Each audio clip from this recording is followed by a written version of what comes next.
We needed it more than you. Kyle snorted across the room like he hadn't just drained $120,000 from my account. I'm Rebecca Mitchell, I'm 34, and I built my boutique from nothing. That money, it was my future, my dream, my everything, and my own brother-in-law stole it. He didn't even flinch, just smirked, but he forgot one thing. I may be family, but I don't play nice. I looked him dead in the eye and said, "Then you won't mind what's coming next." 2 hours later, the cops kicked down the door. Have you ever been betrayed by your own blood? Tell me in the comments, and don't forget to like and subscribe if you believe karma runs in the family. Growing up in Portland, I was the responsible daughter. My parents ran a modest hardware store, and while my younger sister, Allison, spent her teens chasing parties and popularity, I saved every dollar from my summer jobs. After college, I spent 3 years grinding at a corporate retail chain before finally launching Mitchell Designs, my own boutique focused on sustainable, locally made clothing. I quit my stable job with just $5,000 in savings and a heart full of ambition. The first 2 years nearly broke me. 18-hour days, ramen dinners, reinvesting every penny.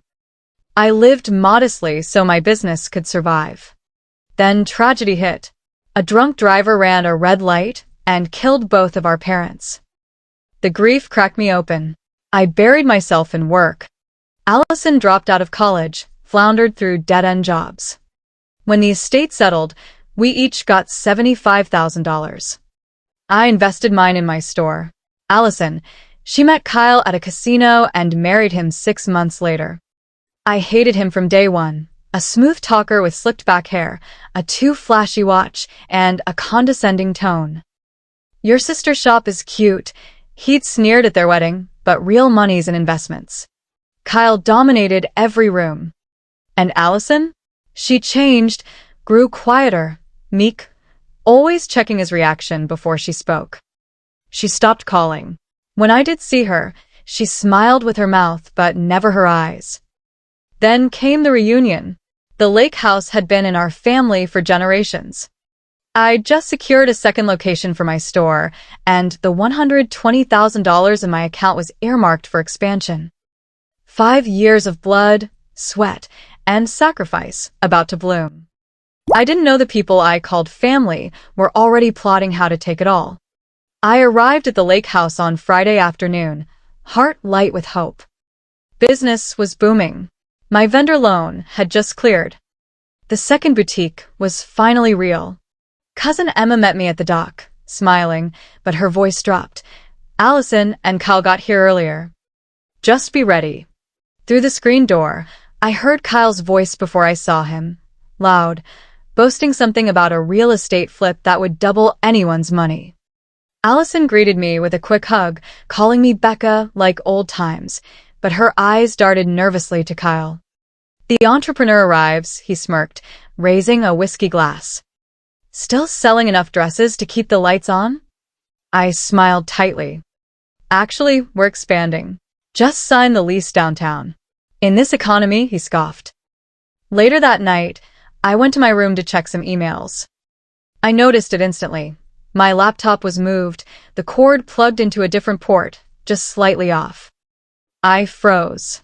I opened it, scanned the browser history, clean. But then came the alert. New login attempt failed from an unrecognized device. My gut clenched. Someone had tried to access my account within the past hour while I was helping prep dinner. I changed every password, enabled two-factor authentication, and locked my devices away. But the pit in my stomach stayed. The next morning, I woke up to chaos. Claire, my business partner, called in a panic. Rebecca, the vendor payment bounced. It says insufficient funds. I ran to my banking app. My fingers were shaking. Checking, $0. Savings, $0. Business account, 0. Gone. All of it.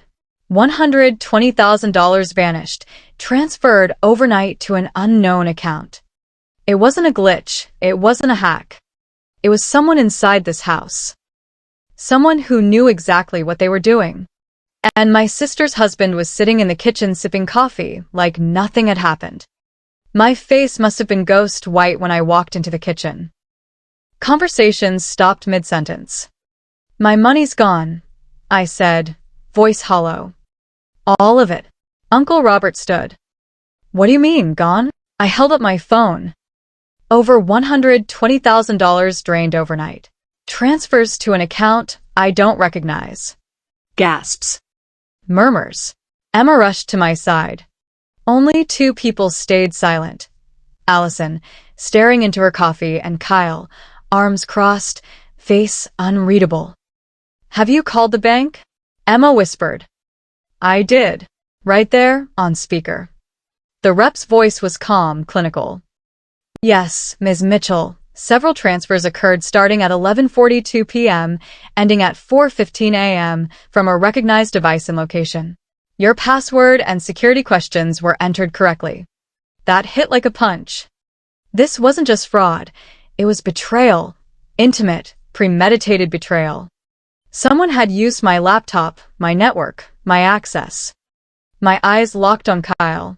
You were near my laptop yesterday. Were you in my room? Allison jumped to his defense immediately. Are you accusing my husband? Kyle smiled slowly. Your sister's paranoid. Maybe your partner mishandled the funds. Then show us your bank statements, I challenged. If you're so financially secure. His smirk twitched just enough. I don't have to prove anything to you. Oh, really? I stepped forward. Because if you didn't do it, you would be screaming louder than anyone in this room. Allison's hands were trembling now. She wouldn't look at me. Kyle tightened his grip on her waist like a leash. And then he said it cold, smug. We needed it more than you. The room erupted. Uncle Robert shouted. Emma gasped. Aunt Patricia started crying. I didn't. I was already reaching for my bag. Then you won't mind what's coming next, I said, my voice like steel. The second I grabbed my phone, Kyle lunged. You're not calling the police, he barked, reaching for my wrist. Uncle Robert stepped between us, firm. Back off, Kyle. Emma pulled me behind her. Allison flinched, face pale, not just scared, but terrified. Allison, I said gently, what's really going on? She opened her mouth, but Kyle cut in. We're done here. Get your bags. We're leaving.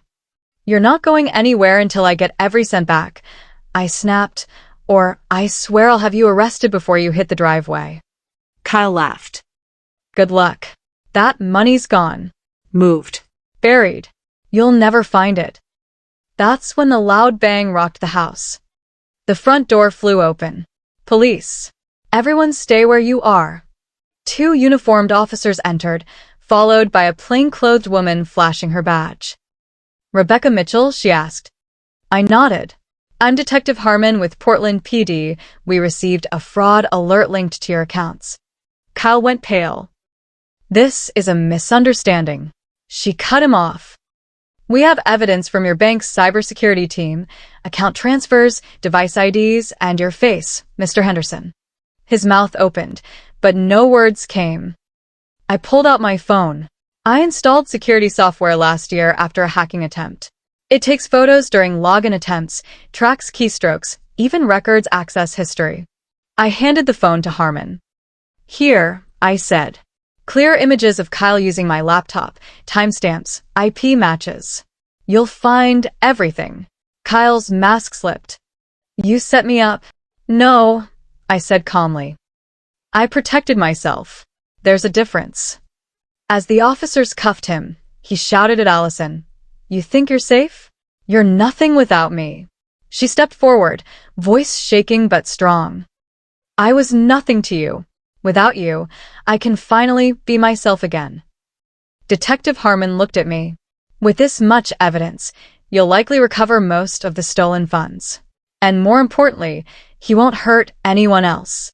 For the first time in days, I let myself exhale. It wasn't over, but I had won the first battle.